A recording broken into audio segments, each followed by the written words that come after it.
grabar y comparto el examen. ¿Dónde está el examen?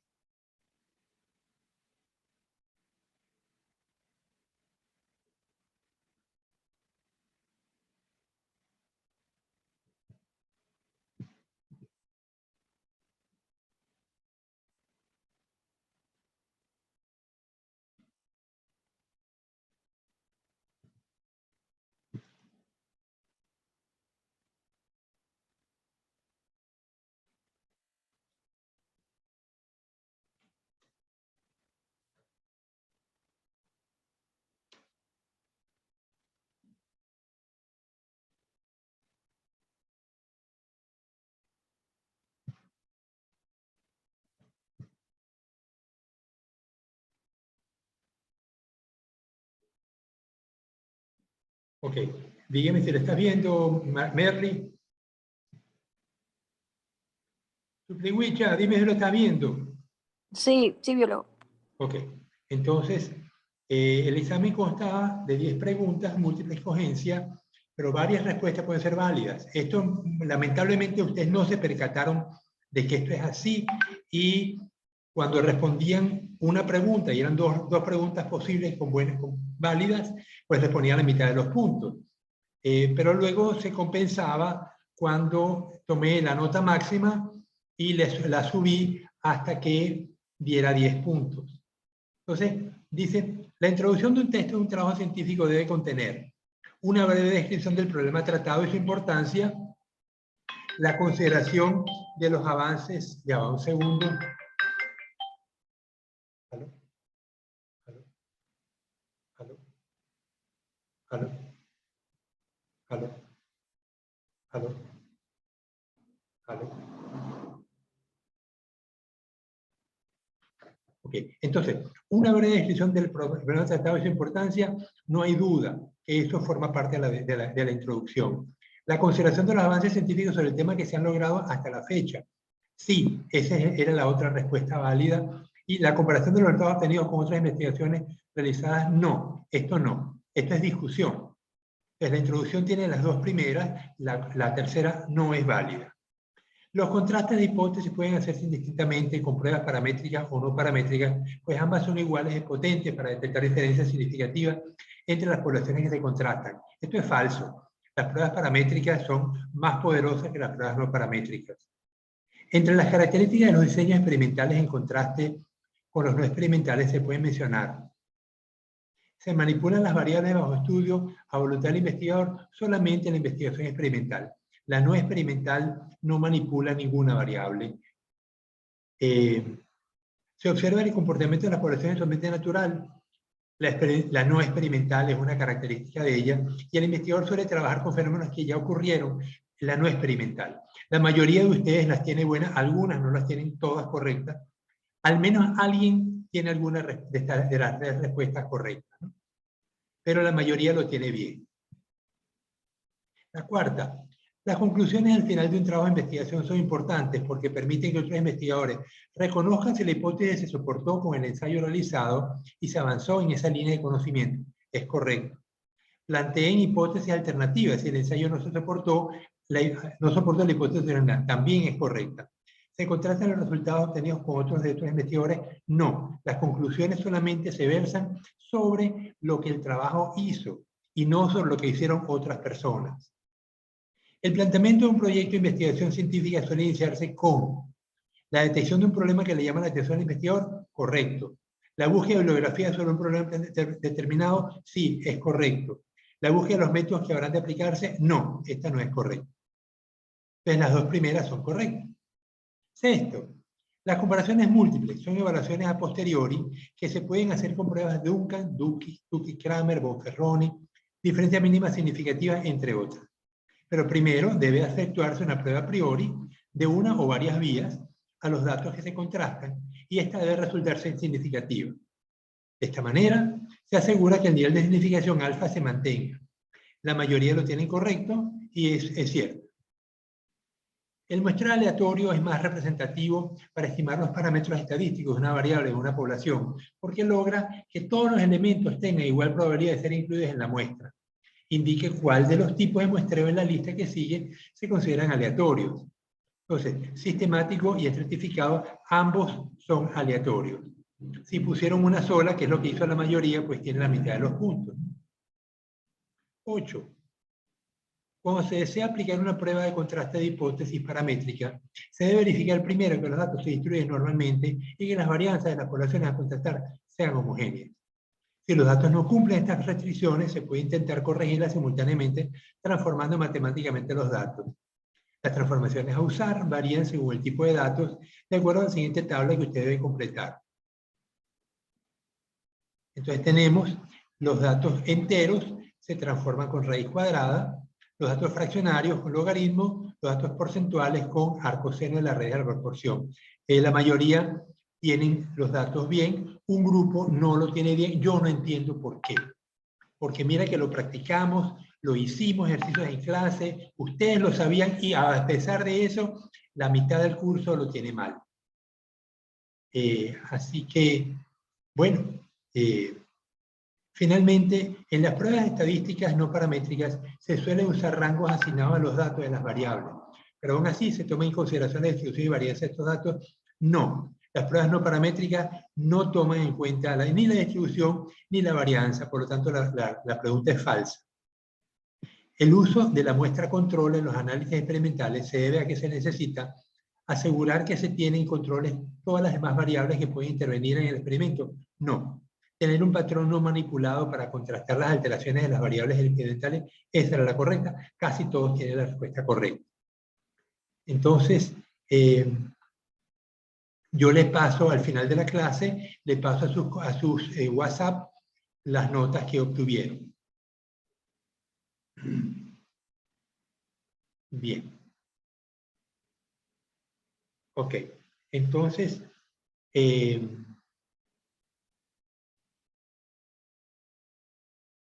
cuanto al deber 1, la mayoría lo tiene correcto.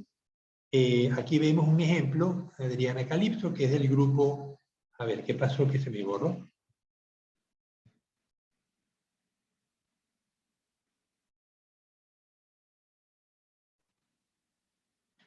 Ok, entonces, esto era lo que había que hacer, colocar las 10 referencias y indicar qué tipo de pruebas hicieron. Entonces, bueno, aquí vemos que este trabajo de Di Rienzo está en algún sitio. Bueno, curiosamente, esta chica no lo...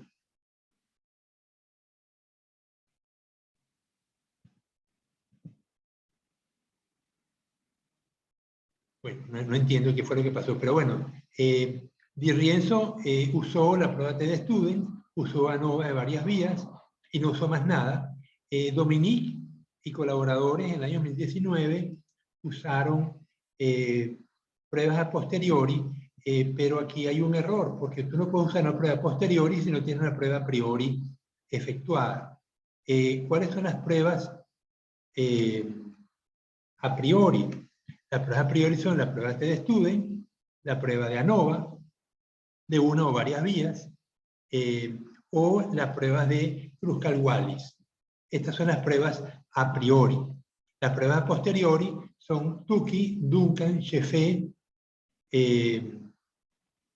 post hoc, lo que significa prueba a posteriori, sin indicar cuál en particular, ¿no? Entonces, aquí esta chica tiene un error porque tú no puedes usar pruebas post hoc si no tienes una prueba a priori previamente que te indique si hay diferencia significativa. Se dan cuenta que no tiene sentido, ¿verdad? Si yo no verifico primero si hay diferencia significativa entre las poblaciones, ¿qué sentido tiene que pruebe una prueba post hoc? Si la prueba a priori me da no significativa, la prueba post hoc no tiene ningún sentido. Si la prueba me da significativa, pues una ANOVA de varias vías, entonces yo sí necesito una prueba post hoc para poder verificar entre quién y quién radica la diferencia. Kline usó Tukey, de nuevo otro error. Tukey es una prueba posteriori, necesitamos una prueba a priori para justificar el uso de una prueba a posteriori. ¿Se dan cuenta del error? Dime, Vicente. Sí, biólogo, sí me doy cuenta del error. Ok. Farnesi usó ANOVA y usó Tukey, correcto, esta sí está bien. Cifuentes usó ANOVA, pero curioso que no usó una prueba posteriori. Márquez y colaboradores usaron ANOVA, tampoco tienen prueba posteriori. Narváez, Barandica y colaboradores usaron Cruz-Cal-Wallis. Cruz-Cal-Wallis es una prueba a priori, debería haber una prueba posteriori también citada, ¿no? Díaz Ruiz usó la ANOVA y una prueba posteriori, correcto. Rivera, ANOVA una vía y usó Cruz-Cal-Wallis, ambas son pruebas a priori, requerirían pruebas a posteriori y no las señalaron, ¿no? Y Fonseca usó ANOVA sin pruebas posteriori. Ok, entonces ustedes se dan cuenta que a pesar de que el ejercicio parece tonto, ya les está indicando si ustedes dominan o no la materia, porque el hecho de colocar pruebas post hoc sin una prueba a priori o pruebas a priori sin una prueba a posteriori ya está indicando que hay una deficiencia por parte del estudiante de comprender qué es lo que está pasando y cuál es la naturaleza del ejercicio. No solamente verificar cuáles son las pruebas comunes que se usan en ciencia, en biología últimamente, sino que además ustedes sepan que las pruebas existen, pruebas a priori y a posteriori, y se usan convenientemente. ¿Estamos claros, muchachos? Dime, Merly. Claro, justo estaba Sí, revisando biólogo. mi deber. Dime, Vicente. Sí. Yo tenía un artículo que habían usado ANOVA de una vía, ANOVA de 2 vías y también había usado la prueba de Tukey también. Sí, esto es, aquí usaron ANOVA de una vía, aquí usaron ANOVA de una vía, aquí de 2 vías, aquí una vía y Tukey, sí, correcto. Aquí usaron una vía de Cruz-Cal-Wallis, no, aquí usaron Cruz-Cal-Wallis y aquí usaron una vía paramétrico. Esto es muy común porque puede que yo esté haciendo varias pruebas, pero en una de las pruebas los datos no son, las varianzas no son homogéneas y no las puedo normalizar ni las puedo homogeneizar, aún transformando los datos. Entonces yo puedo tener varias poblaciones evaluadas dentro del mismo trabajo, pero una las puede evaluar paramétricamente y otras no. Esto me ha ocurrido a mí muchas veces y le ocurrió a Rivera y Velázquez también. Bien, y luego las citas, siguiendo las normas APA, pues también las normas APA exigen que tengan, bueno, aquí González Fidelina, Sáez Katia, Vega María. No, las normas APA exigen que ustedes pongan González F, Sáez K, el nombre no se le coloca, Vega M, Eliana, bueno, María Eliana, Visana Berenice y Becerra José J, y esto debe ser López. López y Hernández B y Silva M. Así dicen las normas APA, no se ponen los nombres, ¿no? Efecto del nitrato y la radianza sobre la producción de ácidos grasos en la microalga cultivada para alimentar larvas de padrotes para alimentar larvas y condicionar los padrotes en un cultivo en serie.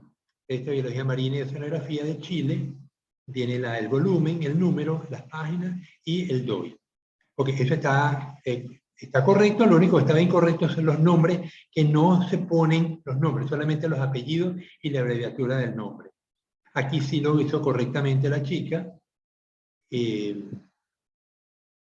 Está el volumen, las páginas, y no se ponen dos puntos, se pone una coma después del volumen. Ok, bien, pero ustedes se dan cuenta que hay que seguir las normas APA, que es lo que la facultad está exigiendo.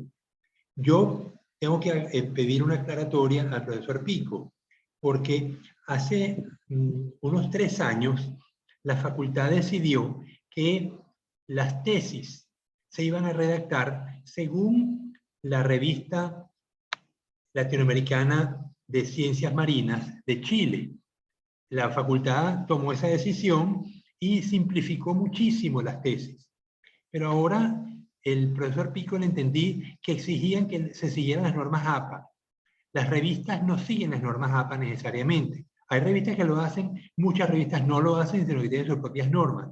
Entonces yo tengo que preguntarle al profesor Pico si vamos a usar las normas APA para los trabajos que se hacen en la facultad a lo largo de los semestres y mantenemos la revista Lajar de Chile como modelo para las tesis, o también nos olvidamos de la revista Lajar y pasamos a las normas APA nada más. Eso lo tengo que pedir la aclaratoria, no se lo puedo afirmar todavía. Bueno, ¿alguna duda sobre el deber 1? La nota se la voy a pasar en esta semana. Dime, Cris. No, ninguna duda, biólogo. Ok, bueno, quitamos esto y vamos a iniciar la clase a continuar la clase, perdón, con el tema que sigue, que es regresiones. Entonces, vamos a iniciar este tema, nos va a llevar varias semanas, es uno de los temas más importantes que vamos a ver en esta materia. Entonces, comparto, bueno, primero que me aparezca la...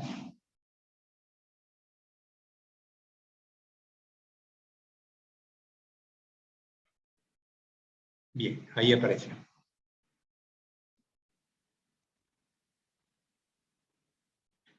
Ok, entonces dice, las regresiones son modelos matemáticos que representan una distribución de puntos en el plano cartesiano.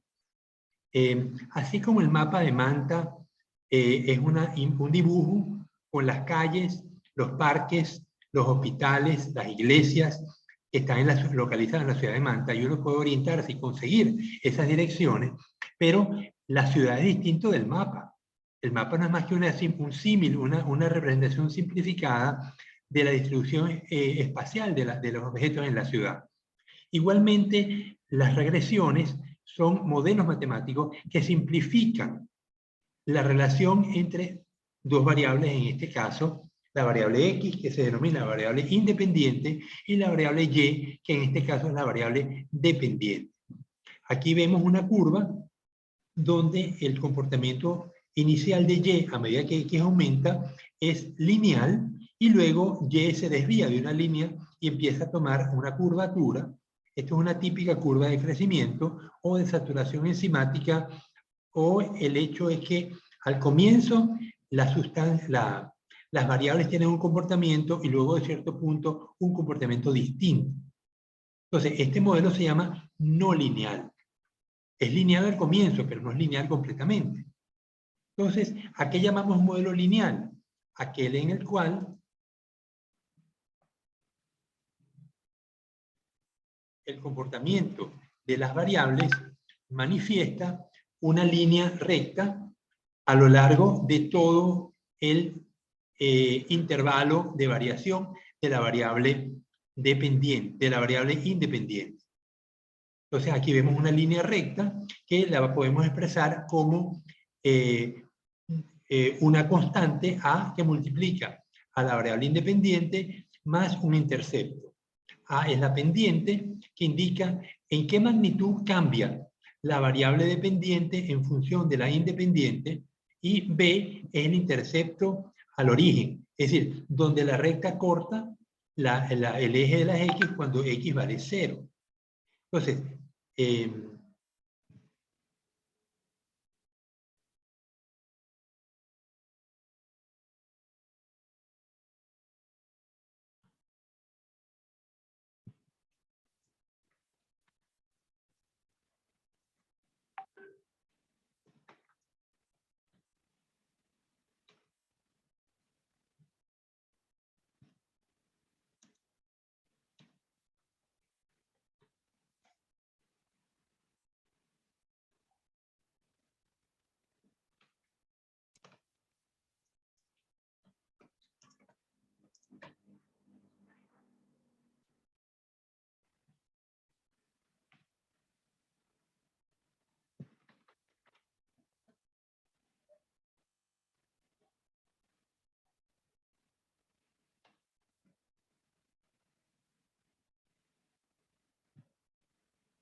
Ok, entonces,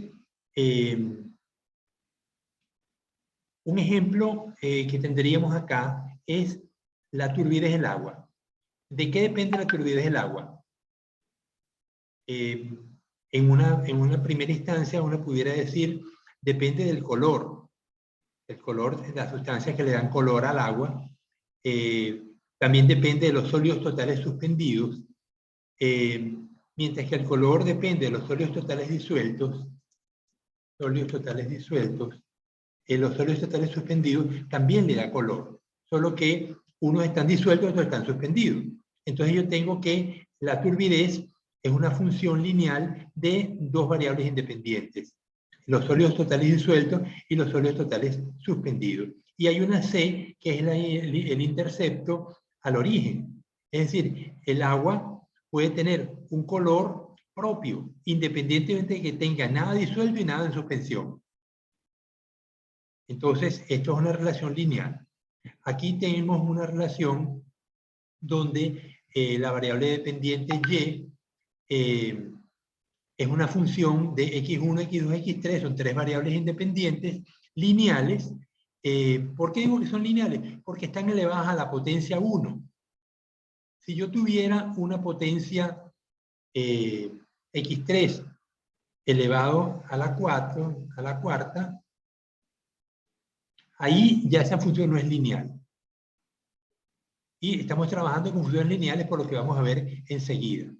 Entonces, en este caso, yo tengo que transformar esta función no lineal, la linearizo usando transformaciones matemáticas como por ejemplo el logaritmo. Porque yo tengo que una potencia, yo la puedo transformar, la hago desaparecer aplicando logaritmos. Entonces, en lugar de ser la función y, función de x1, x2, x3 será función de x1, x2 y logaritmo neperiano de x3 y de esa manera la linearizo. Entonces, estos ejemplos los vamos a ver en detalle en la clase a medida que avancemos en la materia para que vean cómo se linearizan distintas funciones según las necesidades. Entonces, estos se llaman modelos lineales generalizados porque yo puedo tener una variable dependiente, la variable y, que va a ser función lineal de un conjunto de variables independientes, puede ser de una o de muchas. Muchas veces no sabemos de cuántas. Entonces, sobre todo los limnólogos, los investigadores que trabajan en ríos, en lagos, muchas veces uno mide muchas cosas. Por ejemplo, medimos la consumo de oxígeno de una especie de camarón o de cangrejo en el río Portoviejo. Y medimos varios parámetros como por ejemplo pH, temperatura, nivel de concentración de oxígeno, turbidez del agua, nivel de sodio en el agua, nivel de potasio, nivel de cloro. Entonces, los limnólogos miden numerosos parámetros en función de la experiencia que tienen ellos de cómo pueden alterarse las variables dependientes en función del conjunto de variables independientes según la experiencia del investigador. Por ejemplo, si yo estoy midiendo consumo de oxígeno, yo sé de entrada que la temperatura me afecta el consumo de oxígeno. Cuanto más alta sea la temperatura, mayor va a ser la tasa de consumo de oxígeno.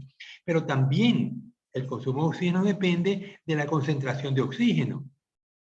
Porque si hay muy poco oxígeno, por más que yo quiera consumir, no lo voy a lograr.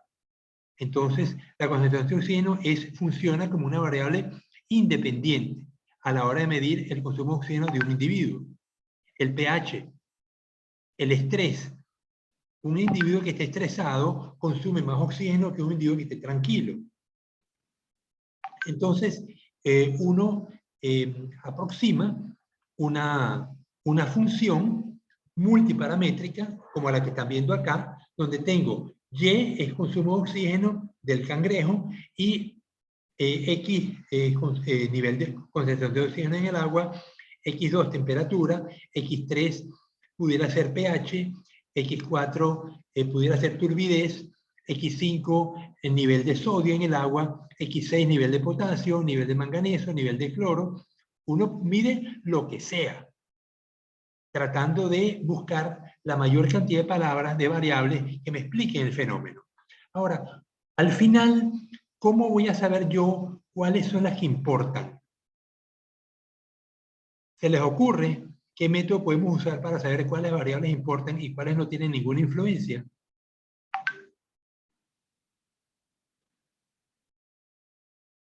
A ver, Merly.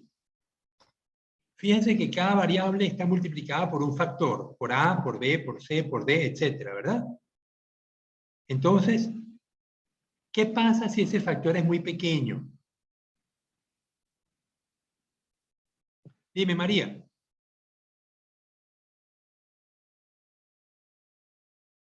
María Alarcón, dime. Nada, María no quiere abrir el micrófono. Cris, abre el micrófono, Cris. La verdad que no tengo idea de cómo se Bueno, determina eso. pero fíjate, Cris, si C, por ejemplo, vamos a quitarle esto y vamos a darle la X3. C por X3. Si C es muy pequeña, casi cero, el efecto de X3 sobre la variable dependiente también va a ser muy pequeño. De hecho, uno puede comparar usando prueba de Student.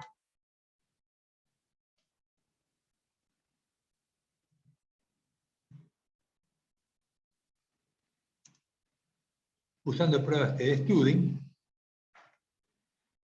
contrasto A con 0, B con 0, C con 0.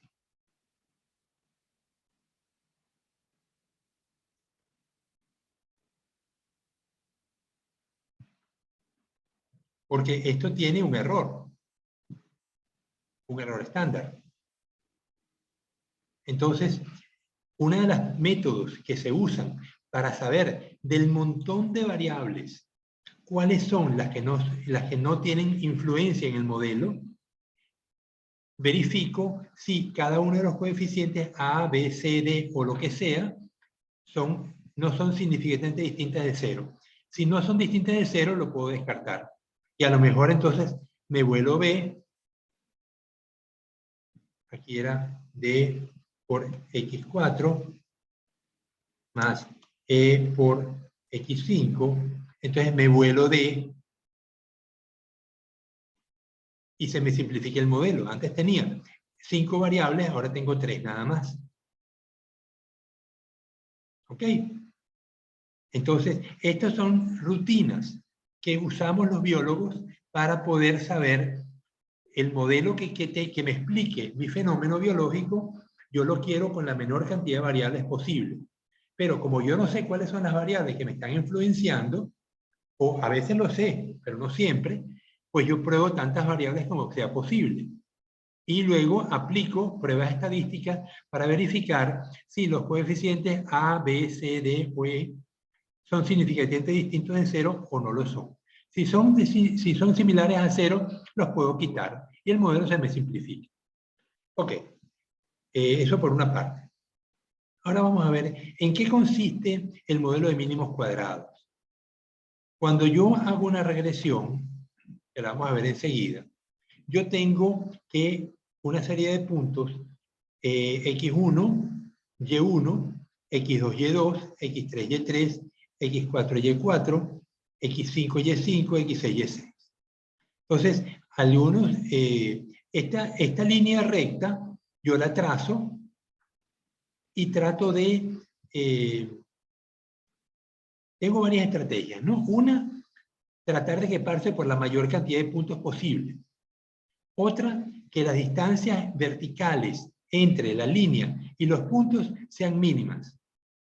Esta última es la que usa el modelo de mínimos cuadrados, porque me trata cualquier línea que yo trace distinta a la que me obtiene el modelo, va a tener una mayor distancia entre los puntos y la recta. Es decir, que estas líneas verticales que están viendo acá se minimizan cuando aplico el modelo de mínimos cuadrados.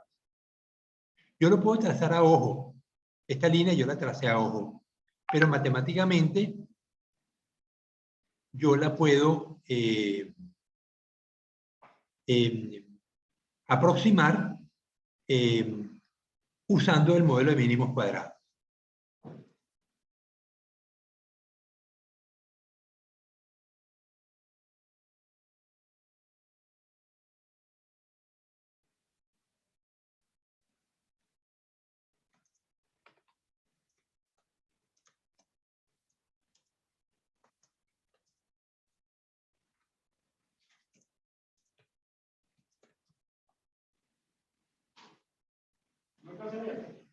No sé. En clase.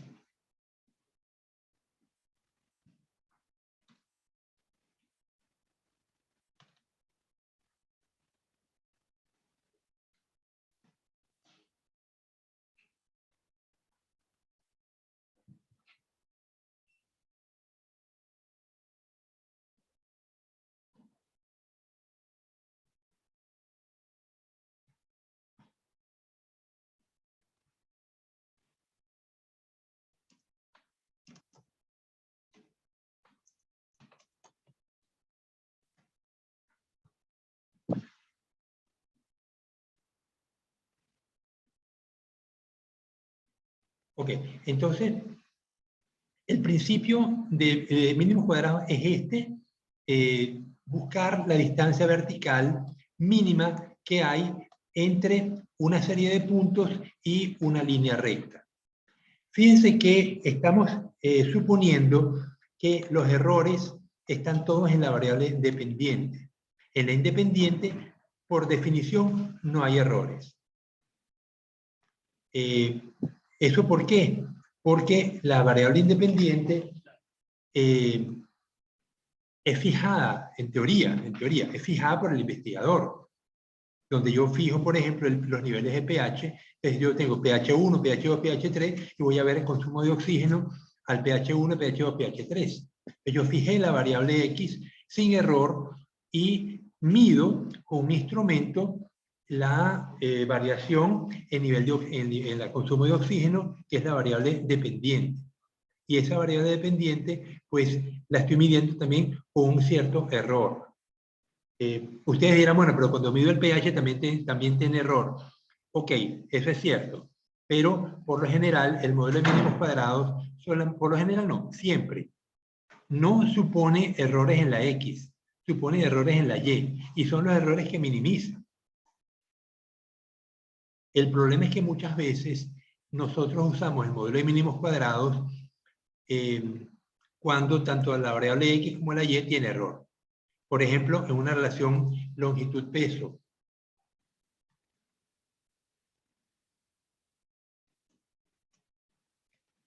La relación longitud-peso dice que el peso de un animal es igual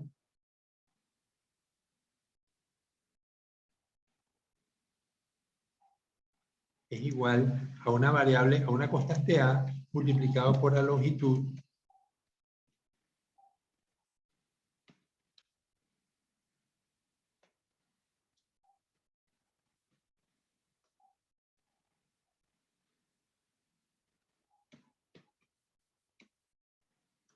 nada, no me quiere poner, bueno, lo pongo como en Fortran, elevada a la B, o lo pongo así. Ok, entonces, en B se supone... Estoy en clase, mi vida, estoy en clase, no puedo atender.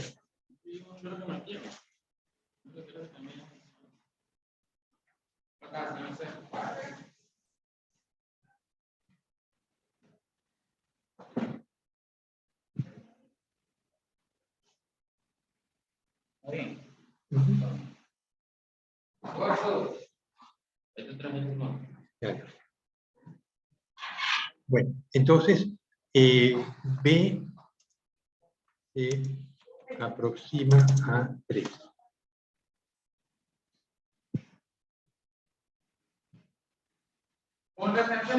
Estoy en clase.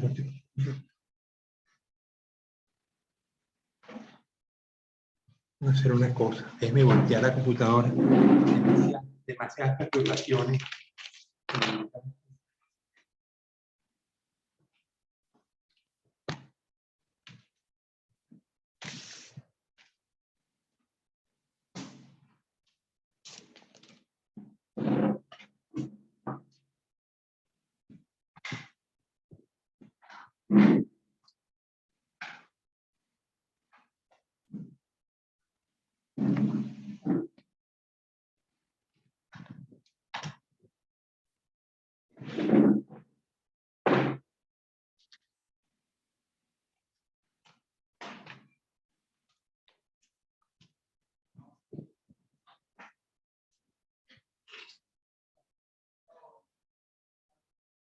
Ok, entonces, este modelo de la relación longitud-peso es no lineal porque es una variable, la longitud elevada a una potencia.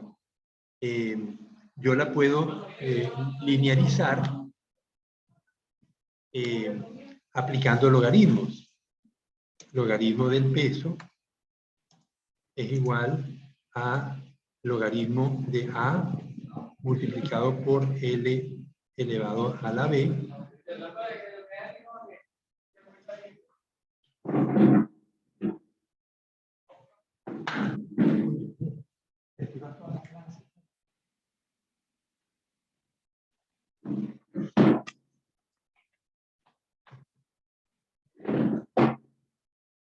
Con esto de dar clase en la casa es un rollo, muchachos.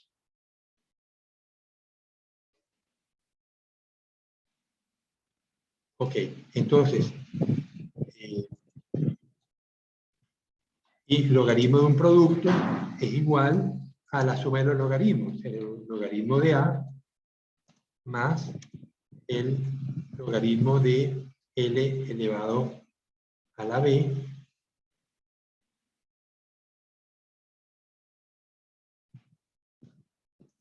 y esto es igual a logaritmo de A más B que multiplica a logaritmo de L.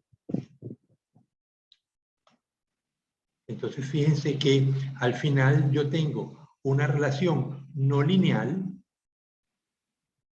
y aplicando logaritmo termino con una relación del tipo y igual a por x más b. Porque fíjense que tengo logaritmo de a en una constante, que sería la b. Bueno, aquí el problema es que estoy usando, vamos a usar otra nomenclatura, m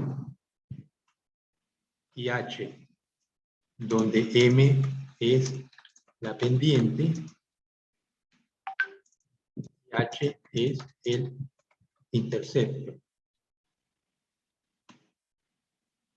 Ok, entonces, en esta ecuación transformada, yo tengo que m es igual a b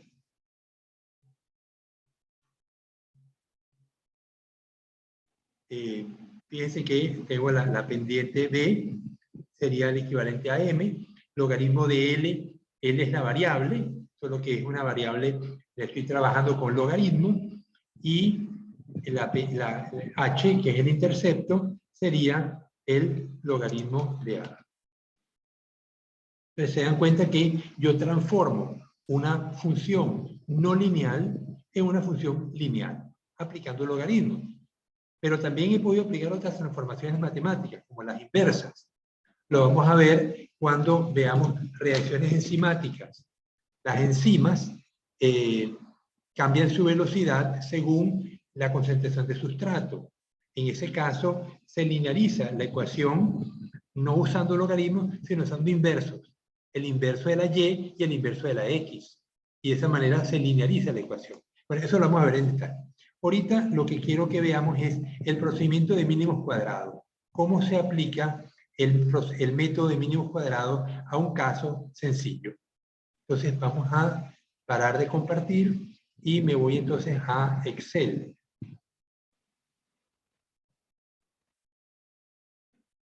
Bueno, tengo que conseguir el Excel primero, ya.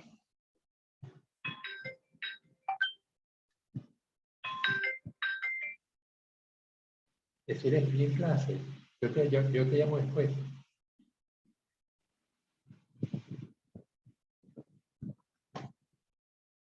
A ver. Uy.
Bien, ahora sí comparto.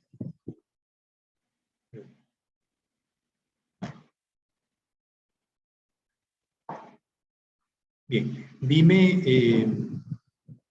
Cris, si lo estás viendo, el Excel. Sí, ya se puede ver. Ok, entonces,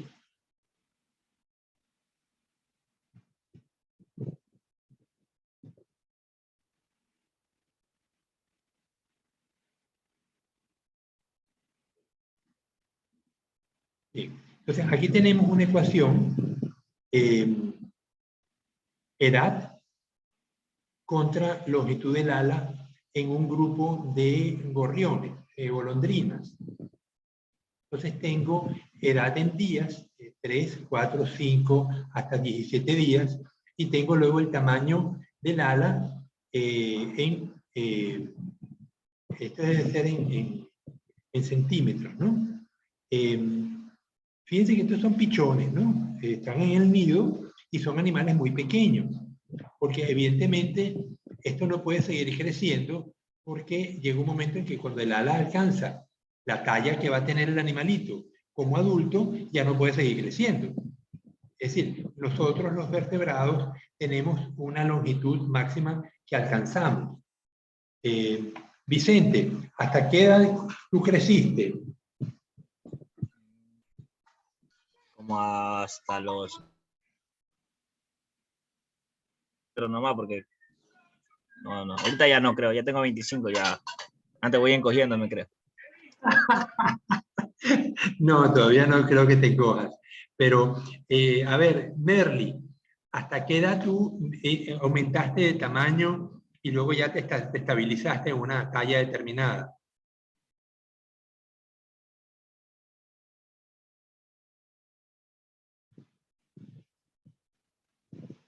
Fiplihuicha, no me quieres abrir el micrófono. Ah, no está con nosotros. No, nos abandonó. María Larcón, dime tú. Aproximadamente. Sí me escucha. Te escucho, Merly. María, disculpe. Ok. Aproximadamente hasta los 12, no más. No recuerdo bien si fue 11 o 12. A los 12 alcanzaste la talla que tienes. Sí. Ok. Yo crecí hasta los 17. A los 17 alcancé la talla de 1,85 m y ahí no seguí creciendo más. Y me he mantenido, he bajado un poco ahorita, porque ya tengo 69, y en la medida que uno envejece, los cartílagos de la columna vertebral se van fusionando, se van reduciendo y uno disminuye en estatura. Pero eso es por desgaste. por lo general uno crece, los varones crecen hasta un poco más edad que las damas, pero eventualmente todos nos estabilizamos en cierta edad. Entonces, lo que saco a colación esto es porque los pajaritos van a crecer, como estamos viendo que crecen, esta edad en días y esta es longitud del ala, pero esto no puede seguir creciendo indefinidamente. Eventualmente va a tener que estabilizarse y achantarse la curva. Pero en este intervalo de 0 a 15 días, la curva, a 17 días, la curva manifiesta un comportamiento lineal. Entonces podemos aplicar mínimos cuadrados y vamos a ver entonces cómo se hace. Lo primero que uno toma es, escribe la variable x y la variable y, luego eleva al cuadrado la x, eleva al cuadrado la y, multiplica la x por la y, y tenemos entonces ahora unas sumas. La suma de la x, la suma de la x, la suma de la y, la suma de la x al cuadrado, la suma de la y cuadrado y la suma de la xy. Estas son las sumas básicas que necesitamos. Así como cuando hacíamos ANOVAs, sumábamos las sumas de cuadrados, aquí también lo vamos a hacer, solo que en este caso no vamos a restar el promedio al valor, sino que vamos a hacer un cálculo un poco distinto, ¿no? Entonces tengo que... aquí tengo las sumas que les había mencionado antes, ¿no? La suma de la x, la suma de la y, x cuadrado, suma de la y cuadrado y la suma de la xy. ¿Por qué lo puse aparte? Porque este modelo a ustedes les va a servir para cualquier regresión. Fíjense, aquí tengo solamente 17 menos 5 son 12 más 1, 13. Tengo 13 puntos. Pero si tuviera 130, igual yo los pudiera colocar porque fíjense que debajo no hay nada. Entonces yo puedo colocar perfectamente 500, 1000 o 5000 puntos. Si los tuviera, los puedo colocar y luego le doy aquí. Fíjense cómo se hace. Yo coloco los 1000 puntos. Tengo 1000 puntos. Coloco 1000x y 1000y. Ahora me paso para acá y le digo, ¿están viendo la crucecita roja? La crucecita negra. Dime, Vicente. Sí, biólogo, sí sé. Ok, le doy doble clic y me hace los 1000 cálculos de una sola vez. Es decir, un ahorro impresionante. Eso es lo que nos permiten las hojas de cálculo, ¿no? Ok, entonces yo tengo las sumas y las sumas las voy a están colocadas acá, que las voy a trabajar. Entonces, luego tengo el promedio de la x, que es, bueno, el n. El n son 13 puntos. El promedio de la x será 130 entre n, entre 13, me da 10. Y el promedio de la x será 44 entre 13, 3.42. Estos son los promedios. Ahora voy a calcular lo que yo llamo la suma de la x pequeña, de la y pequeña y de la xy pequeña. Porque aquí tengo la suma de la x y la suma de la y grande. La suma de la x cuadrado, la suma de la y cuadrado, estas son letras grandes. Ahora yo necesito las letras pequeñas. Lo vamos a ver aquí. Entonces, ¿qué es la suma de la x pequeña? Pues será la suma de la x grande, x cuadrado, menos la suma de la x grande,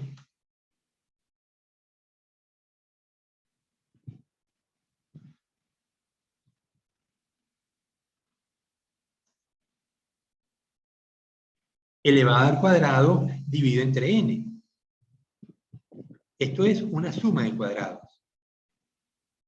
Esto es lo mismo que si yo hiciera la suma de xy menos el promedio de la x elevada al cuadrado.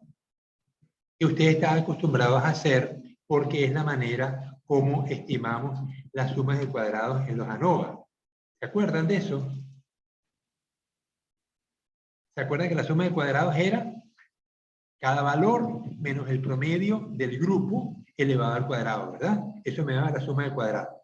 Pues igual acá, solo que en lugar de restarle a cada punto su promedio, si yo hiciera esto, fíjense que aquí, aquí tengo un polinomio, xy más promedio de x elevado al cuadrado. Esto será igual a xy cuadrado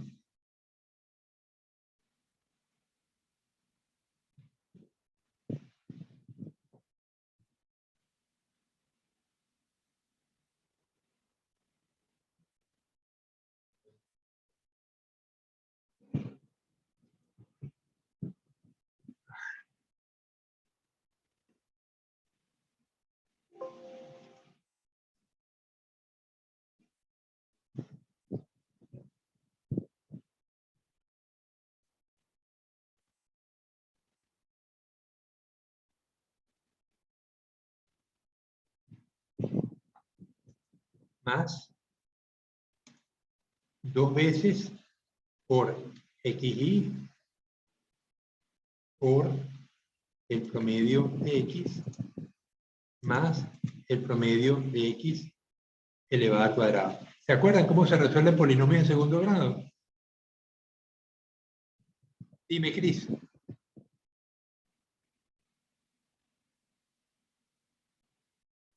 No, biólogo.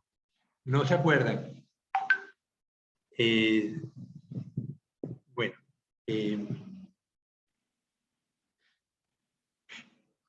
Ok. Entonces, cuando yo tengo el siguiente a más b elevado al cuadrado, ¿no se acuerdan cómo resolver esto? A al cuadrado más 2ab más b al cuadrado. Eso así eran. Claro. No era álgebra, Eso. como quiera. Igual a cuadrado más 2 por a por b más b cuadrado. ¿Sí se acuerdan entonces? Claro, Ahí sí, álgebra, ahí sí me álgebra. acordé. Ah, dime, Cris, ¿te acuerdas o no te acuerdas? Digo que con ese ejemplo ahí ya me acordé. Ok, bueno, entonces suma x menos y cuadrado, o sea, x sería x cuadrado menos, no más, menos 2 por xy por promedio de x más promedio de x al cuadrado. Bien, entonces, si yo sigo desarrollando esto, porque pues el promedio es igual suma de xy dividido entre n. Entonces, si yo sustituyo el promedio de x, si yo sustituyo este valor aquí en el polinomio y lo sigo trabajando, voy a tener esto que estamos viendo acá, que voy a marcar en amarillo. Entonces, yo puedo partir de aquí, partido del verde, partiendo del verde, aplico la resolución de binomios de segundo grado, polinomio de segundo grado, y sustituyo el promedio como la suma de x dividido entre n, y voy a terminar con esto amarillo, que es la suma de x cuadrado menos la suma de x, xy, ¿no? Menos la suma de xy elevado al cuadrado dividido entre n. Ok, entonces borro esto y y pequeño, el mismo resultado. Y cuadrado menos la suma de y sub i elevado al cuadrado dividido entre n, y la suma de xy pequeño será la suma de xy grande menos suma de x por suma de y dividido entre n. Entonces, estas tres sumas de cuadrados son la base misma del cálculo de los mínimos cuadrados. Entonces, vamos ahora al cálculo de la pendiente. La pendiente será la suma xy pequeño dividido entre la suma de x pequeño. Entonces, será esto, suma xy pequeño, que es la suma de xy menos suma de x por y suma de y sobre n, dividido entre la suma de x cuadrado menos la suma de xy al cuadrado entre n. Ok, entonces después que yo calculo la suma de x pequeño y la suma de xy pequeño, obtengo la pendiente. ¿Y el intercepto cómo lo consigo? Bueno, yo tengo que el promedio en toda recta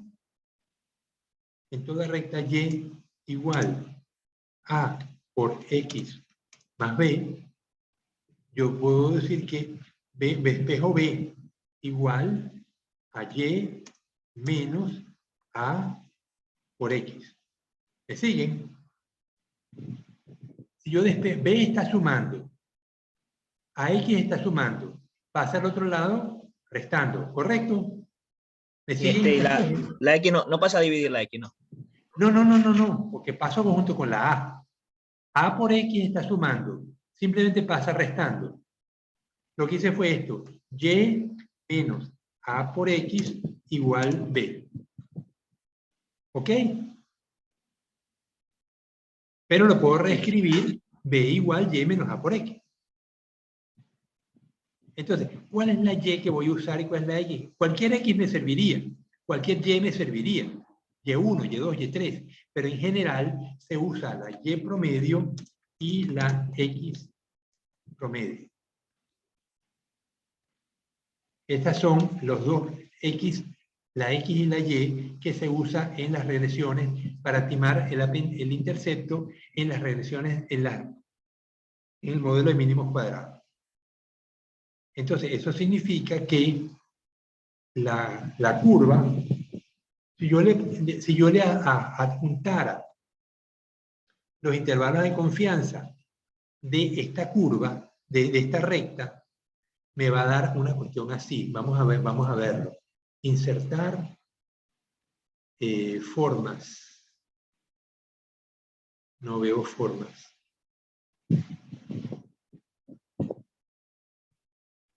Las ilustraciones. Me lo llevo a Word porque no me está dejando trabajar.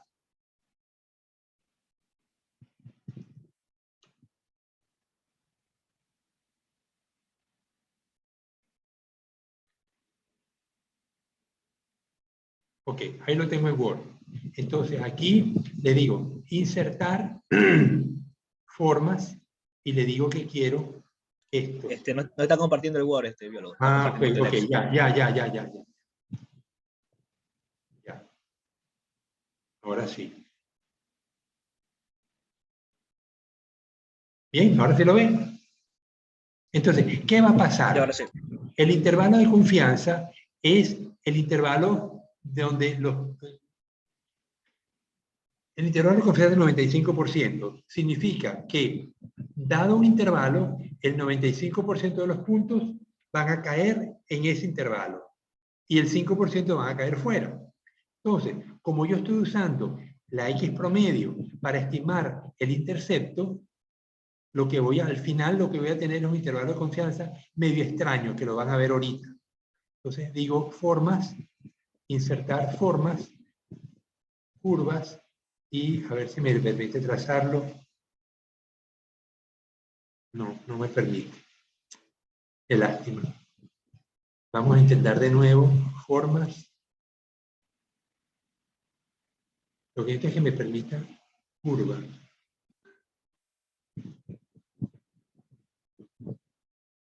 Pero me lo puso en línea recta y no me sirve. No, yo necesito que me permita una línea, una curva, no.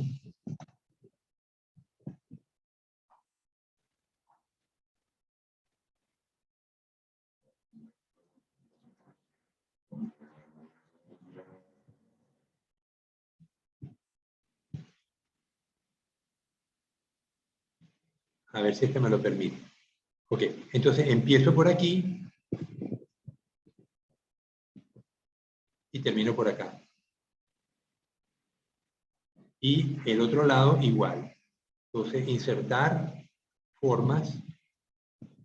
Empiezo por aquí y termino por acá. Entonces, ustedes ven que el intervalo de confianza del modelo de regresión de mínimos cuadrados me dice que en el cerca del promedio yo tengo la mayor confianza. El intervalo es mínimo. Mientras que a medida que me alejo del promedio, la incertidumbre es mucho mayor. Entonces yo no sé si este punto de extremo de la recta está aquí arriba, está aquí a la derecha, igualmente el punto de abajo. Yo no sé si este punto que está aquí, estimado, el punto rojo, está aquí donde está mostrado, o más arriba o más abajo. Es decir, la incertidumbre es menor en el medio, donde están los promedios. ¿Tú lo tienes que hacer? ¿Qué tienes que hacer? No es, pero una cosa es que no fueras al colegio, otra cosa es que no hubiera clase. No han dicho ni qué vamos a hacer. Pero yo no sé de todo. Bueno, ok. Entonces, yo necesito que perciban que esto es una de las propiedades que tiene...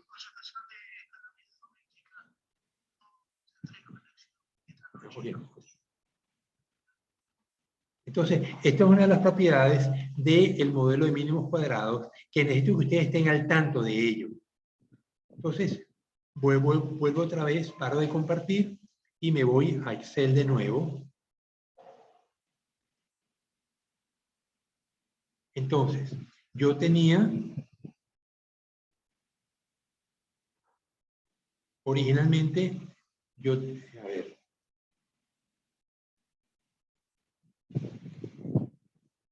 Originalmente yo tenía estos puntos, que son los puntos X, Y de los gorriones. Yo le puedo ajustar una línea recta, que aquí ya la tengo estimada, porque me dice que la pendiente es 0,2702 y el intercepto 0,7131. Es decir, que la recta es, el ala del gorrión es igual a 0,2702 multiplicado por la edad en días más 0,7131. Entonces, este valor, este es el modelo que me representa el crecimiento del ala del gorrión en función de su edad. Ahora, yo tengo acá los datos medidos, lo voy a marcar en amarillo.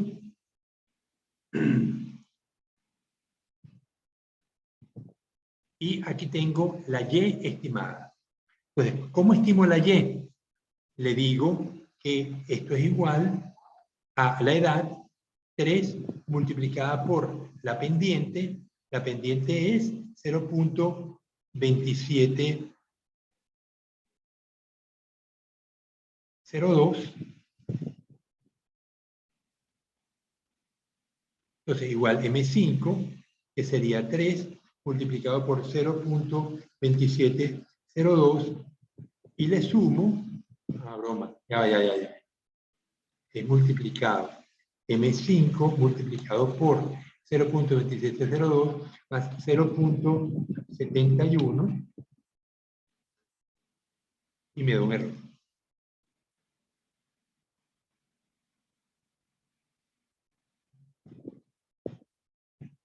Ya. Ok, entonces le quito decimales y el valor medido observado era 1.4.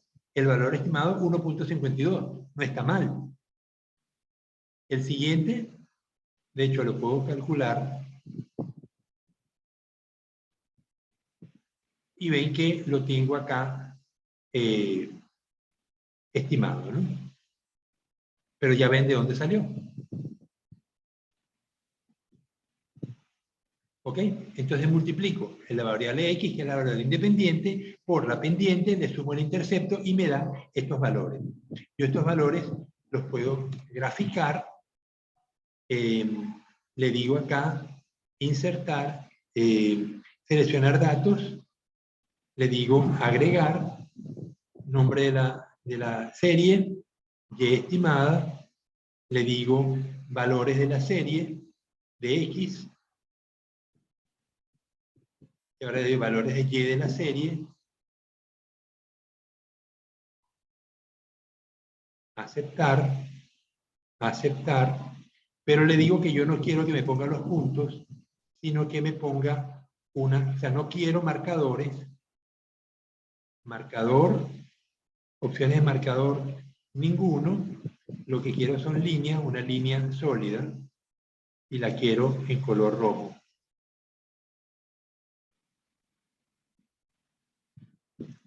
Listo. Entonces, ya vemos cómo yo obtuve unos puntos que medí en una serie de gorriones, en el nido de los pajaritos, medí la edad, medí el ala, estimé un modelo de regresión por mínimos cuadrados, hice el ajuste Y aquí yo sé que un gorrión de edad 15 días va a tener un ala que va a tener una longitud aproximada de 4,8 centímetros.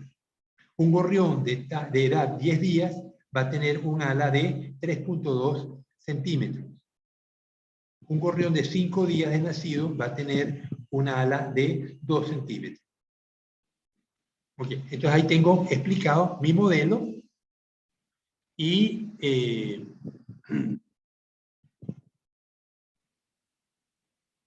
yo esto lo hubiera podido también hacer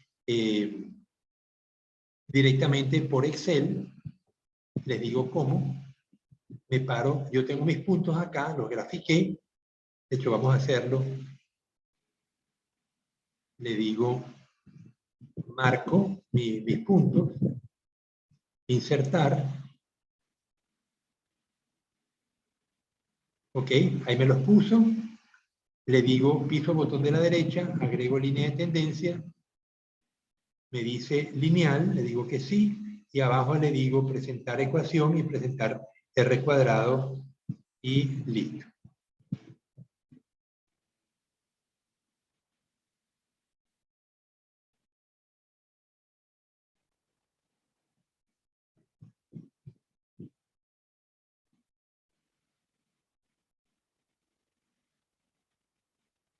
Ok, entonces ya ven cómo Excel está preprogramado para darme la ecuación 0.2702, 0,7131, que fue lo que obtuvimos, y un valor de R cuadrado, que es el coeficiente de determinación, que ya lo voy a explicar.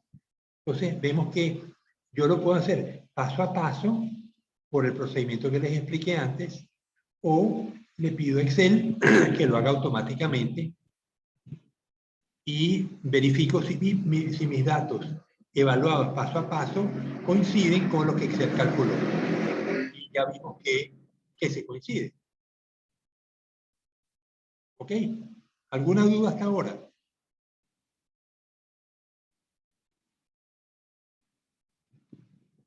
Ninguna, ese formato lo va a pasar al grupo. Sí, al final de la clase yo se los paso, ¿no? Entonces, ahora vamos a ver qué es esto del coeficiente de determinación. Cuando yo tengo una ecuación, vamos, me voy a Word, porque me hace falta el Word.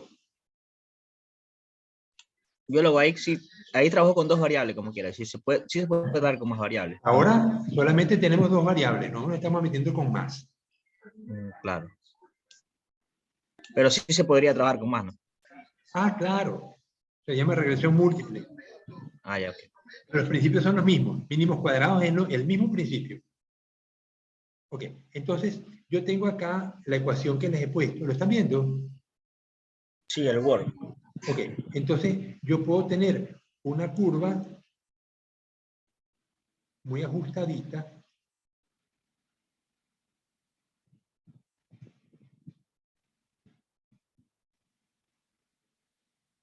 Fíjense que tengo una curva muy ajustada y ahora voy a crear una curva muy poco ajustada.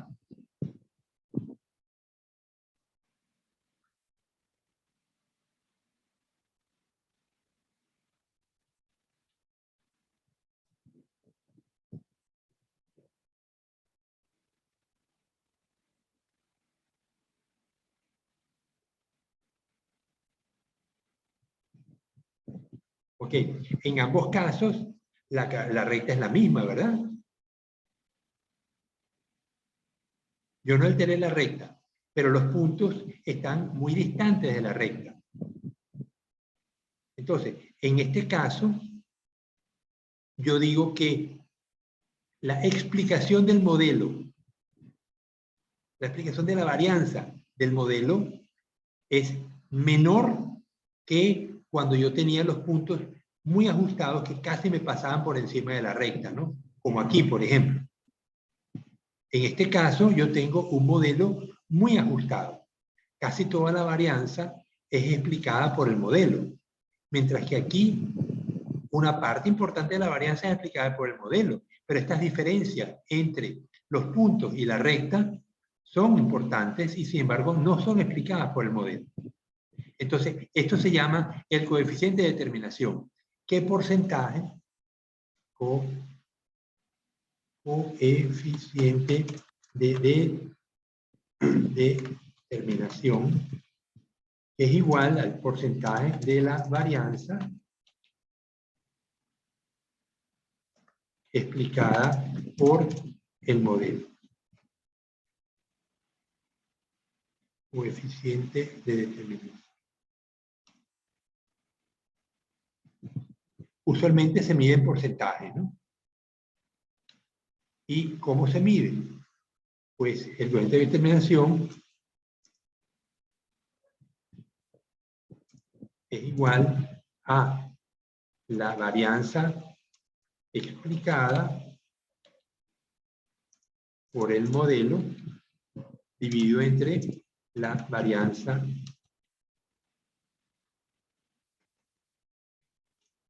total. Explicada.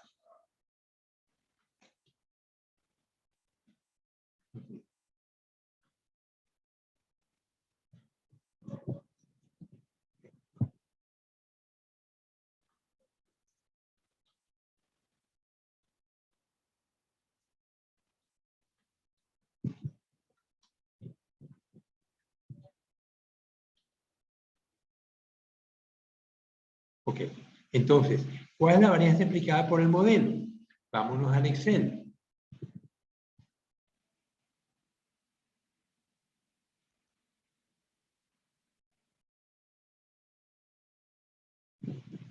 Entonces me dice, verificación del nivel de significación de la pendiente. Compararlo con 0 usando el análisis de varianza y la prueba de estudio. Pero primero vamos a hacer suma de cuadradas de la regresión. La regresión es la pendiente por la suma de la XY pequeño. Es decir, es igual a la pendiente 0.2702 multiplicado por la suma de la XY pequeño. La suma de la XY pequeño es 1776.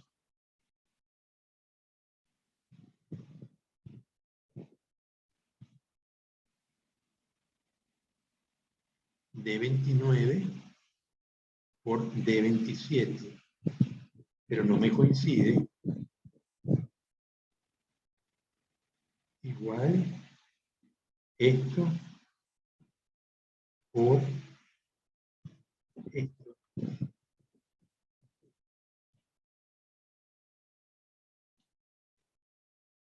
Igual 70.80 por 0.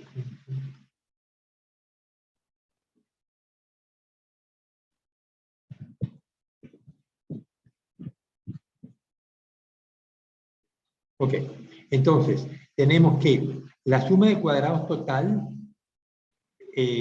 perdón, borré lo que no era.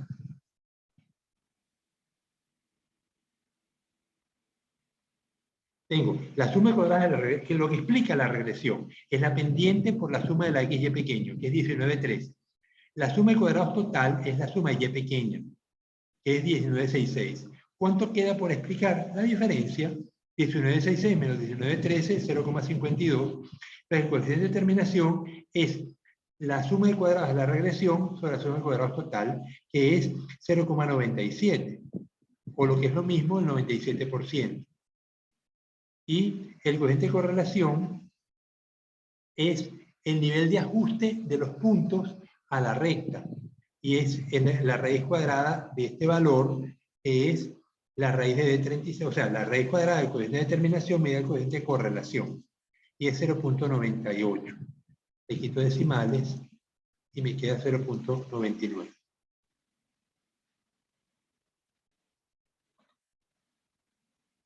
Ok, entonces, estos son los dos valores que me permiten medir el ajuste de los puntos a la recta. Una recta que tenga puntos muy dispersos me va a dar un coeficiente de correlación relativamente bajo, 0.5, 0.6. Una recta muy ajustada me da 0.90, 0.8, 0.9.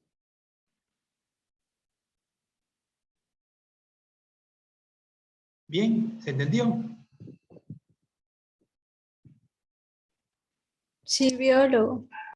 Bueno, entonces... Si hay un valor menor a 0,8, ya es que quiere decir que los valores están muy dispersos. Por así decirlo. Sí, pero es que también depende del número de puntos. En este caso tenemos 13 puntos.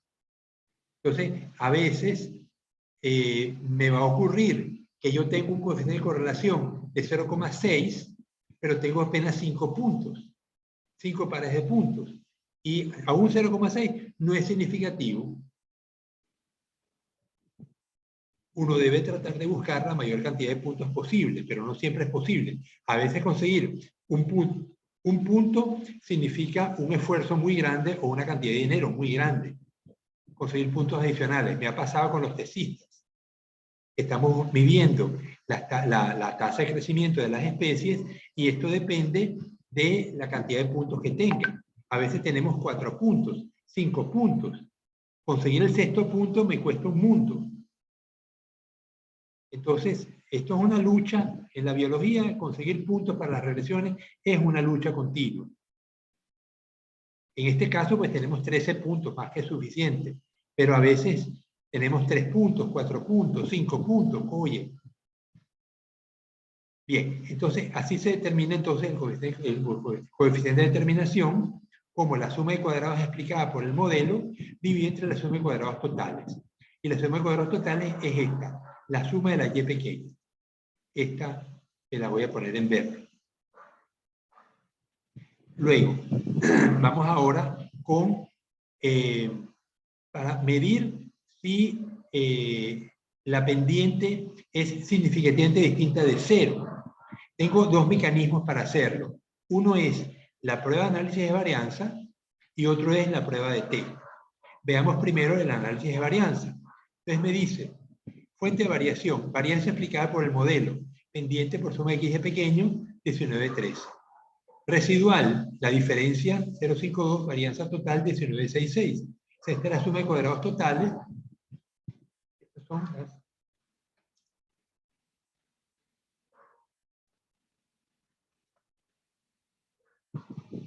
Ok, los grados de libertad.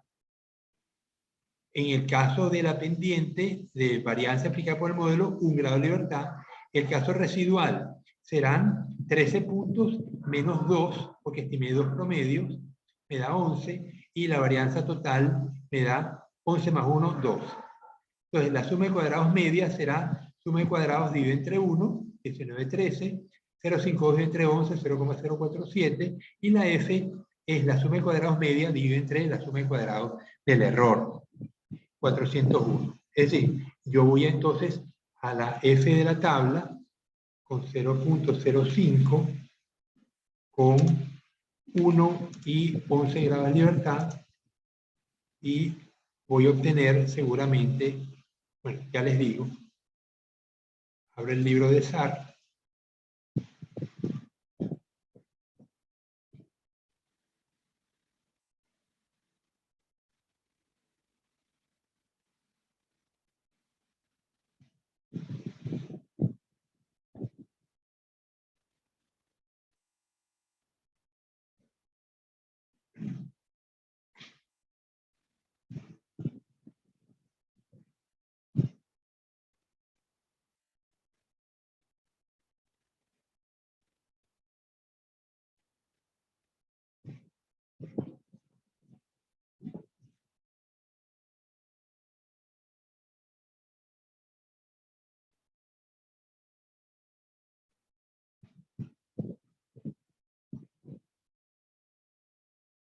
con 1 y 11 y 0,05 me da 6.72.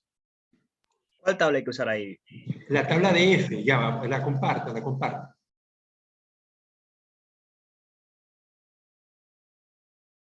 Este es el libro de SAR. Me voy a la tabla de F con 1 grado de libertad en el numerador y 11 en el denominador, y me da 6.72 con 2 colas. ¿Ok? ¿Se vio? Cris, dime si lo viste. Sí, biólogo, sí lo vi. Ok. Lo quito entonces. Stop. Me voy a Excel. Que se me pierde en Excel.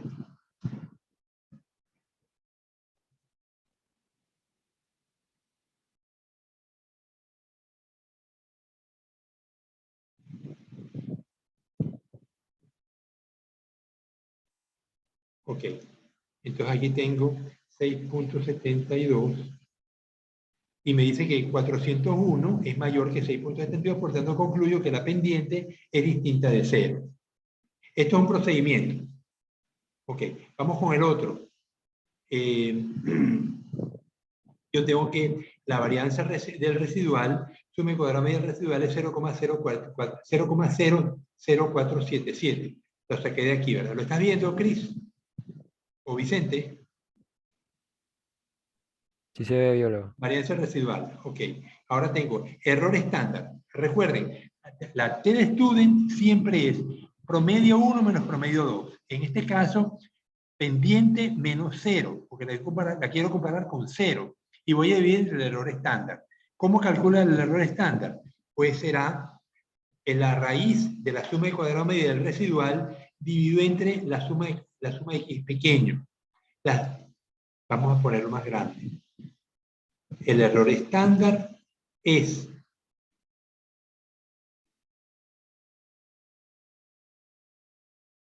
la raíz de la suma cuadrada media del residual, 0,0477, dividido entre la suma de la x pequeña. La x pequeña, perdón.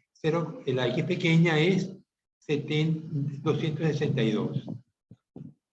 Entonces, 0.0477 entre 262, la raíz cuadrada de eso me da 0,0135. La pendiente, la T de student será pendiente menos 0 sobre el error estándar. Que será igual. Pendiente 0.27 dividido entre 0.0135 y me da 20. 20 es un valor muy alto de T de student, por lo tanto, lo comparo con la tabla con 0,05 y 11 grados de libertad y me dice que es 2.21. Como 20 es mayor que 2.21, igual concluyo que se rechaza la hipótesis nula de que la pendiente es 0 y se acepta la alternativa de que es distinta de 0. Con esto termina el ejercicio. Claro, yo pudiera decirle, bueno, ¿cuál es el intervalo de confianza del 95% de la pendiente? Pues será igual a pendiente más o menos la T de student multiplicado por el error estándar. Entonces, el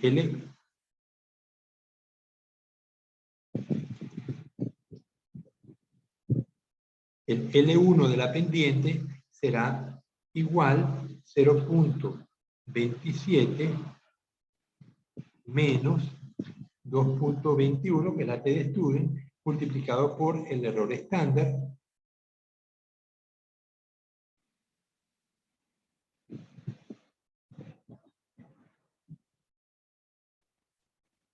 Era 0.27. La pendiente. 0.27.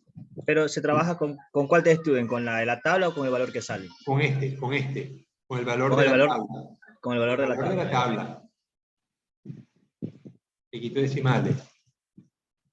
Ok, entonces L1 y L2 será igual a 0.27 más 2.21 multiplicado por el error estándar, 0.3. Ok, entonces la pendiente es 0,27 en el intervalo igual 0.27 en el intervalo 0.24 a 0.3. Y es así como lo reportan ustedes en el trabajo que van a publicar o en la tesis o lo que sea.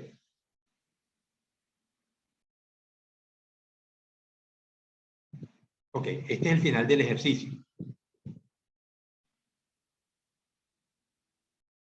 Entonces yo tengo el modelo de la regresión de los gorriones, que es, el modelo es ALA es igual a 0.27 por edad en días más 0.71.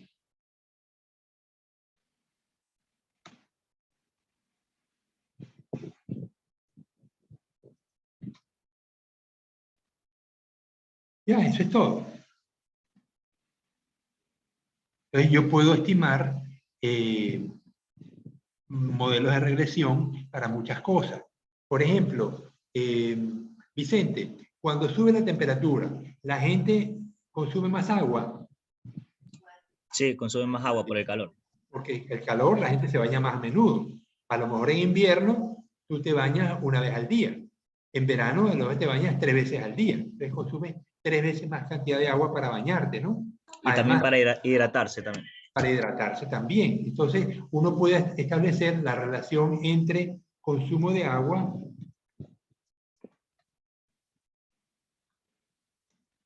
y temperatura. ¿Y esa relación para qué me sirve?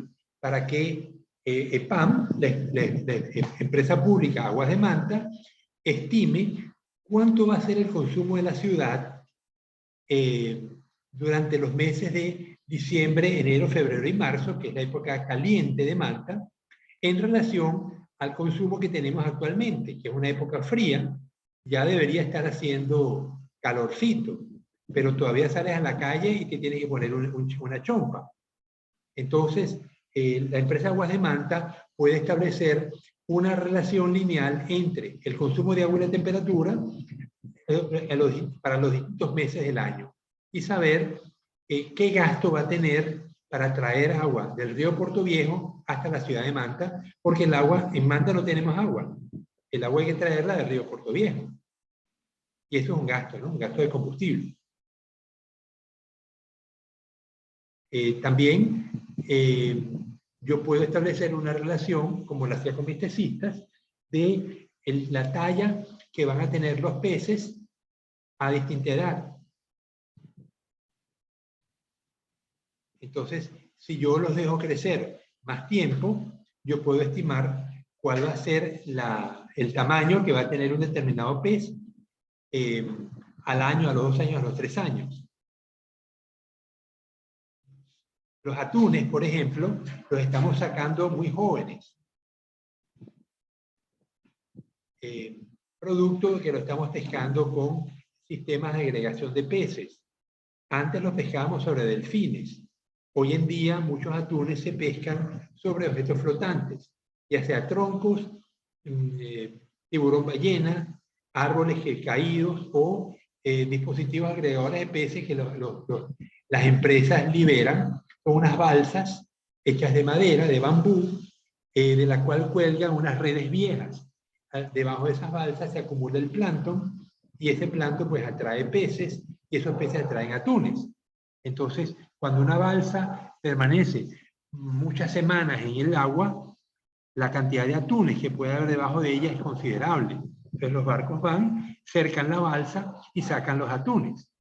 Pero también sacan todos los otros peces que están debajo de la balsa, ¿no?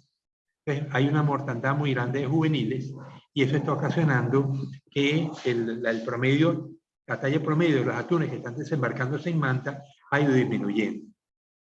Pero yo puedo estimar entonces cuál es la edad que tienen esos animales en función de la regresión entre tiempo y tamaño.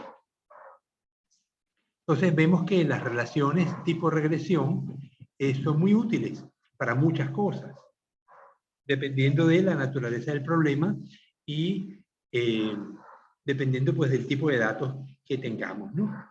Muchas veces las relaciones no son lineales y hay que transformar los datos para poderlos linearizar y aplicar el modelo de mínimos cuadrados. El modelo de mínimos cuadrados solo funciona con relaciones lineales. No funciona con relaciones de tipo potencia, de tipo raíz cuadrada, de tipo logaritmo, nada de eso. Solamente funciona con relaciones lineales. Bueno, entonces vamos a ver ahora un ejercicio donde les doy la relación entre la talla de un grupo de personas y la longitud del húmero. Queremos saber la variable dependiente, en este caso es la longitud del húmero, y la independiente es la talla de la persona. Entonces,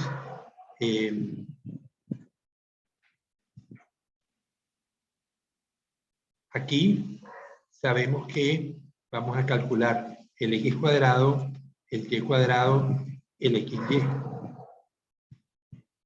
Entonces, le doy esto por esto. El y cuadrado es igual y por y, y el xy es igual x por y. Biólogo, en la Y faltó multiplicar como quiera, en el Y cuadrado. Justificar. No entiendo. No, multiplicar, no está elevado al cuadrado. Ah, caramba.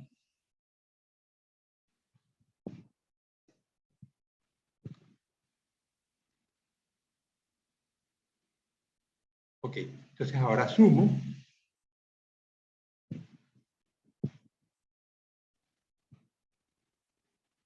Y obtengo entonces ahora los promedios. El promedio de la X, ¿cuántos puntos son? N igual 8 creo.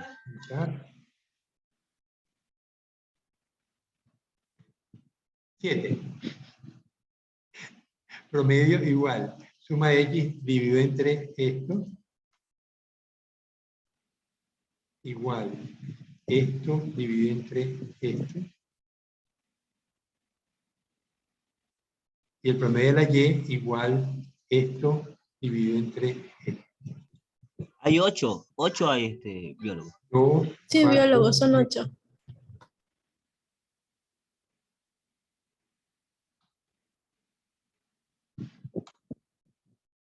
Ok, entonces ahora tengo suma X pequeña, suma Y pequeña, suma XY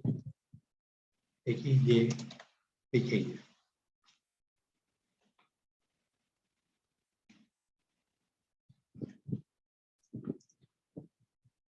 Entonces, X pequeña será la suma de la X al cuadrado, ¿cierto? ¿No? Esta, menos la suma de la X multiplicada por sí misma, dividido entre 8. Suma de la Y pequeña, igual, suma de la Y cuadrado, menos suma de la Y por suma de la Y, dividido entre 8. Y finalmente, la suma de la XY pequeña será suma de XY grande menos suma de X por suma de Y dividido entre 8.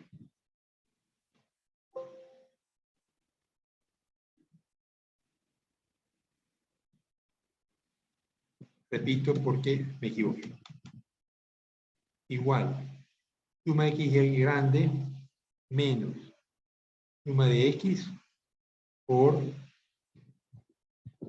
suma de Y dividido entre 8. Okay. Entonces la pendiente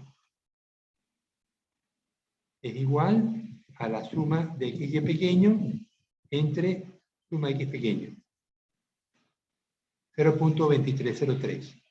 Y el intercepto, despejamos, la ecuación es Y igual a multiplicado por X más B, entonces despejo B, que es el intercepto, igual Y menos A multiplicado por X. Pero ¿cuál X y cuál Y? Pues será el promedio de la X y el promedio de la Y. Entonces el intercepto es igual Y promedio, 31,25, menos la pendiente multiplicado por X promedio, y me da menos 5.92. Le quito decimales a este.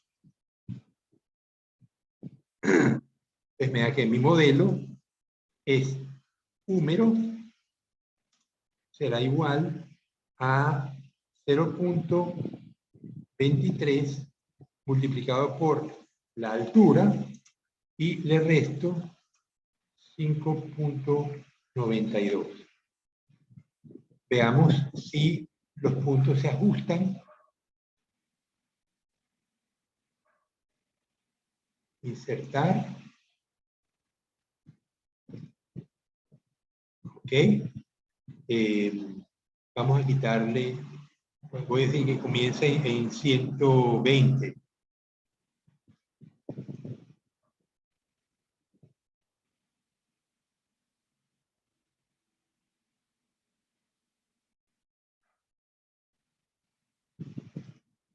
Bien, ok. Ahora, ahí tengo mi ecuación, ahí tengo mi gráfica. Vamos a decirle que me comience en 15.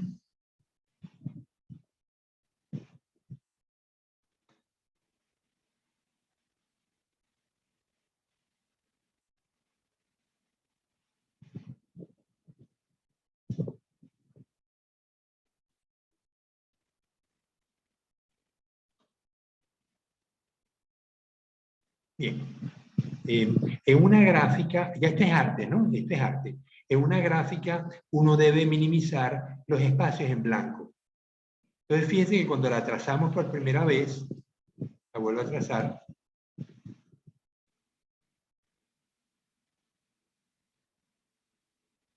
la máquina me ofrece un gráfico, pero con enorme cantidad de espacio en blanco, a la izquierda y abajo. Así no debe quedar una gráfica nunca. Uno debe maximizar el espacio usado. ¿Cómo lo hago? Le restringo los X y las Y. Entonces le dije que yo no quería que comenzara en 100, en 0, sino que comenzara en 120.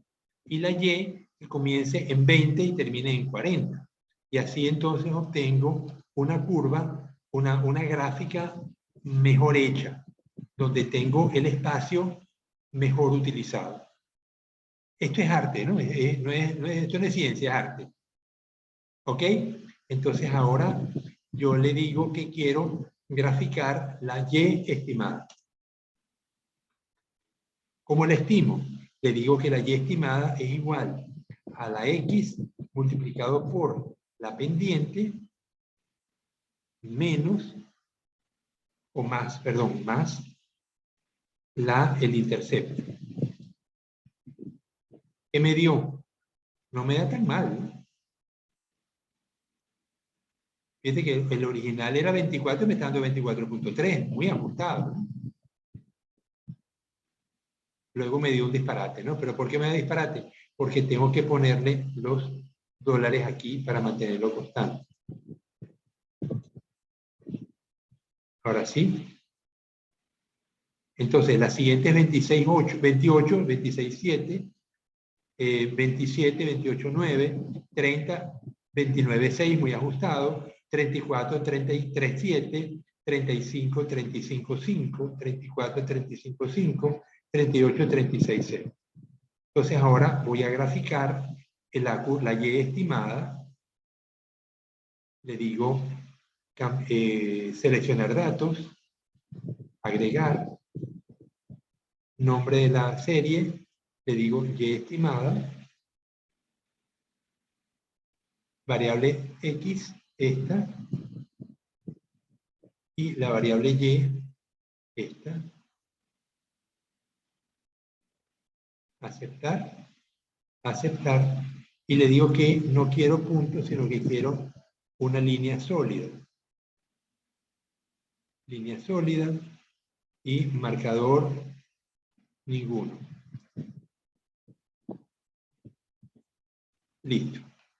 Ahí tengo mi gráfica de los datos que me acaban de dar, longitud del número contra talla de un grupo de personas. Esas personas son mi familia.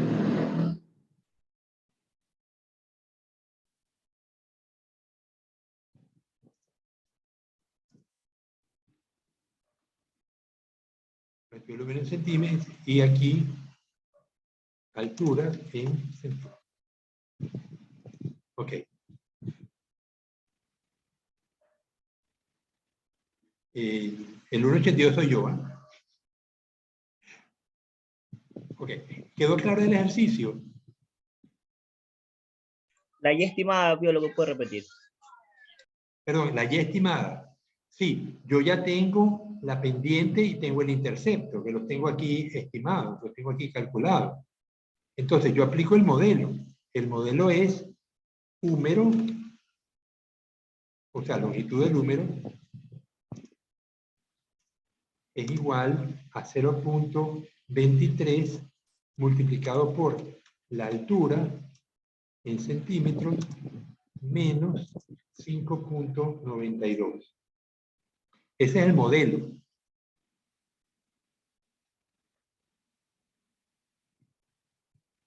Ay, ay, sí, sí. Ya, gracias. Entonces lo aplico el modelo simplemente. La X 131 multiplicado por 0,23 menos 5,92 me da 24,3. Sí, listo, ahí sí. Estaba un poco perdido ahí. Gracias.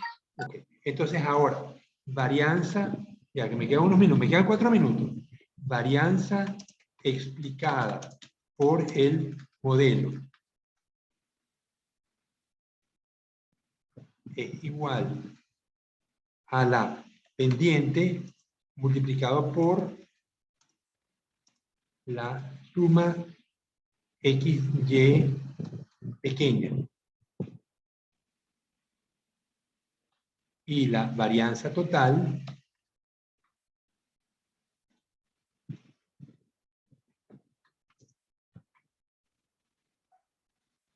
es igual a la suma de la Y pequeña.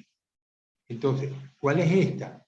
Esto será igual a la pendiente 0,23 multiplicado por la suma de XY pequeña, me da 144,93. Y la suma de la Y pequeña igual 157. Entonces, coeficiente de determinación es igual a la varianza explicada sobre la varianza total. Esto es igual a 144 dividido entre 157 y me da 92%. Que no está mal. Y el coeficiente de correlación es igual a la raíz cuadrada del coeficiente de determinación.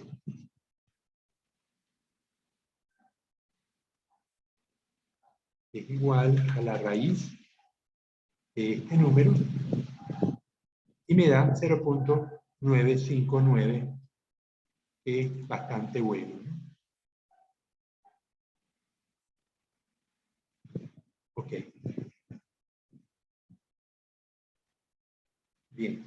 Vamos a aplicar la prueba de Stubben, que el error estándar. El error estándar es igual a que no, necesito la varianza explicada.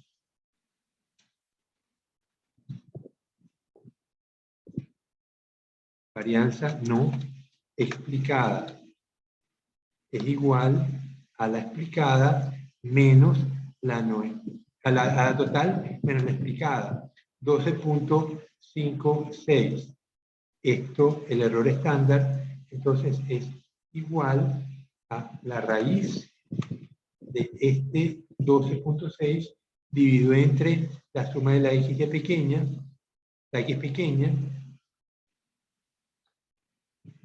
y me da 0,06. Repito que el error estándar es igual a la raíz de la suma del cuadrado no explicada dividido entre la suma de la x pequeña.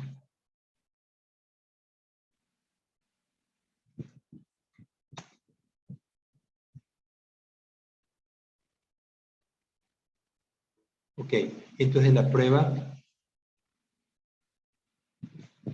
E de student es igual a 0.23 menos 0 dividido entre el error estándar y me da 3.39. Seguramente el valor de la tabla, que será la tabla E de student,